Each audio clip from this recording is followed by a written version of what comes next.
SIR এর পর চূড়ান্ত ভোটার তালিকায় নাম বাদ গেছে, আর এই নিয়েই উদ্বেগ। কোথাও একটা বুথে 276 জনের নাম বাদ গেছে, আবার মাথাভাঙা শহরে 74 জনের নাম বাদ।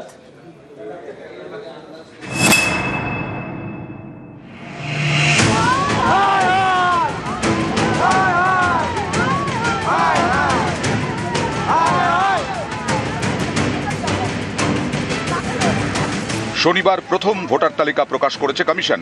সেই তালিকায় অনেকেরই নাম বাদ। এ নিয়েই তৈরি হয়েছে উদ্বেগ। যেমন কলকাতার মানিকতলা, এখানকার একটি বুথে 274 জনের নাম বাদ গেছে বলে অভিযোগ। আমার আধার কার্ড জমা হয়েছে, আমার মাধ্যমিকের মার্ক সার্টিফিকেট জমা হয়েছে, আমার বাবার ডকুমেন্ট জমা দেওয়া হয়েছে, আমার নাম কেটে দেওয়া হয়েছে। বউয়ের মায়ের নাম দিয়ে ওনার এসছে, কিন্তু এখানে এসে দেখলাম আমার বউয়ের নামটাও কাটা হয়েছে। মাকে নিয়ে যাওয়া হয়েছে ফিজিক্যালি, তারপরও মায়ের নামটা বাদ। এবং আমার যে বোন, যে বিয়ে হয়ে এখন সোদপুরে গেছে, তার নামটাও ওখানে বাদ। তা পরিবারে 5 জনের মধ্যে 4 জনের নাম বাদ, তাহলে আমরা কোথায় যাব? 4 থেকে 5 বার খালি আমি জমা দিয়েছি কাগজ, লাভ কি হলো? Ultimate zero. কোনো রিজন নেই। আমি কাকে জিজ্ঞেস করব? যেই লোকটা যে কেটেছে তাকে আমি খুঁজেই পাচ্ছি না।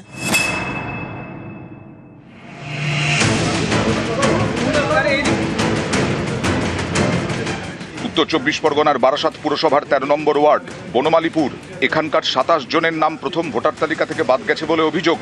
এরপর থেকেই তাঁরা দিশেহারা। দ্বারস্থ হন স্থানীয় কাউন্সিলরের। সব রকম আমার যা যা ডকুমেন্টস ছিল সব দিয়ে জমা দিয়েছে, কিন্তু আমার নাম আসেনি।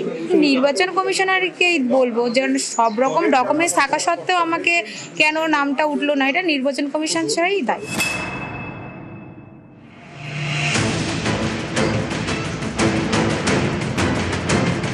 জলপাইগুড়ির ময়নাগুড়ি, এখানকার একটি গ্রামে 14 জনের নাম ভোটার তালিকা থেকে বাদ গেছে বলে অভিযোগ।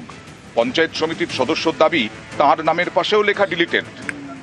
পিপিও দিলাম, পাসপোর্ট জেরক্স দিলাম, ডোমিসাইল সার্টিফিকেট দিলাম, সবকিছুই তো দিলাম।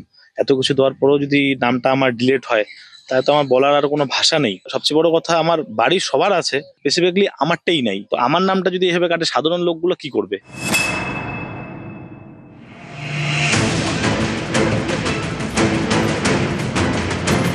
কোচবিহারের মাথাভাঙা, এখানকার শহুরে এলাকায় 76 জনের নাম বাদ গেছে বলে অভিযোগ।